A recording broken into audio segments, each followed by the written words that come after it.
अस्सलाम वालेकुम। Welcome to my new vlog. तो हम गए थे हमारे कज़न की शादी में। तो हम शादी में जाएंगे तो मेहंदी लगाना भी तो बनता है ना। तो यहाँ पर सभी लोगों ने लगवा ली थी मेहंदी। तो यहाँ लगवाई थी सबने इमरजेंसी मेहंदी जल्दबाजी में, ताकि सबके अच्छे से सूख जाओ, कलर भी अच्छा आ जाए। तो मेहंदी लगवाने के बाद में सब होने बैठ गए थे रेडी। तो यहाँ पर अम्मी ने भी पहन लिया था अपनी चूड़ी का सेट। और ये देखिए हम बहनें भी देख रही थी अपनी अपनी चूड़ियाँ। तो माशाल्लाह लग रहे थे सभी के हाथ बहुत ही प्यारे। फिर फटाफट से सभी अपने अपने आउटफिट्स में हो गए थे रेडी। तो ये देखिए मेरी सिस्टर का लहंगा ये बड़ा ही प्यारा था। फिर सबको हो रही थी बहुत ही ज़्यादा जल्दी। तो हमने बाहर जाकर कर लिया था रिक्शा और हम चले गए थे मामू के घर। तो मामू के घर जाते हैं हमें मालूम चला कि बस हमारी निकल चुकी थी। फिर हमने भी कर लिया था ऑटो। आधे लोग बैठ गए थे ऑटो में और आधे लोग बैठ गए थे हम हमारी कज़न सिस्टर की कार में। तो हमारी कार भी निकल चुकी थी और हम ठंडी ठंडी हवाओं का मज़ा लेते हुए पहुँच गए थे गार्डन। गार्डन हमारे घर से बहुत ही दूर था। तो सबसे पहले पहुँचते ही हो गया था सबका वेलकम। तो वेलकम करने के बाद में सभी को पहना दिया था हार। फिर आज हमारी खाला की लड़की और हम मिले थे बहुत दिन बाद। तो हम यहाँ पर कर रहे थे ढेर सारी बातें और देख रहे थे अपनी अपनी चप्पलें। तो माशाल्लाह सबकी स्लीपर्स बहुत ही प्यारी लग रही थी। फिर हो गया था खाने का टाइम। तो सबने लगा दिया था लेडीज़ लोगों ने खाना। तो माशाल्लाह खाना यहाँ पर बहुत ही टेस्टी बना था। तो खाने में था यहाँ मटन कौरमा, चिकन बिरयानी।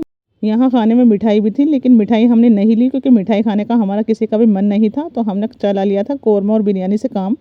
खाना खाने के बाद में हम सभी लेडीज़ लोगों को दे दिए थे एक एक हैंकी।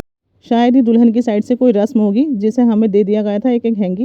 फिर हैंकी लेने के बाद में सबने कर ली थी आपस में थोड़ी थोड़ी बातें। फिर इसके बाद में हमें सबको दे दिया गया था थोड़ा थोड़ा माउथ फ्रेशनर। तो इस बॉक्स में खट्टी मीठी कुछ गोलियां भी थी इमली की, जो मुझे काफ़ी पसंद आई।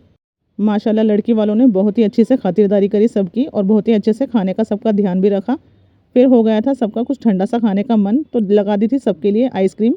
तो हम भाभी लोग सब मिलकर खा रहे थे आइसक्रीम और कर रहे थे शादी को अच्छे से एंजॉय। ये देखिए हमारी फातिमा की हो गई थी यहाँ पर बहुत ही ज़्यादा हालत ख़राब। फिर हम बैठ गए थे साइड पे सभी गप्पे मारने। फिर हो गया था निकाह का टाइम। तो हम सब चले गए थे दुल्हन के पास। तो यहाँ पर हो रहा था निकाह। दुल्हन का निकाह तो मैंने अच्छे से शूट कर लिया था, लेकिन दूल्हे का निकाह मैं शूट नहीं कर पाई क्योंकि वहाँ पर बहुत ज़्यादा लड़कों की भीड़ थी। फिर निकाह होने के बाद में हम सब लग गए थे अपने अपने फ़ोटो शूट करवाने। फिर दूल्हा और दुल्हन को एक साथ बैठा दिया था। इसके बाद में सालियाँ आ गई थी दूल्हे के जूते चोरी करने। तो जूते लग गए थे सालियों के हाथ। फिर सारे लड़के लोग लड़की लोगों के साथ करने लगे थे थोड़ी सी हंसी मजाक, क्योंकि लड़कियों की चल रही थी यहाँ पर बड़ी बड़ी डिमांड, क्योंकि उन्हें चाहिए थे जूते छुपाई के पैसे ज़्यादा। फिर सालियों को मिल गए थे अपने अपने हिस्से के पैसे और ये देखिए नोट गिनने में हो गई थी सबसे ये आगे।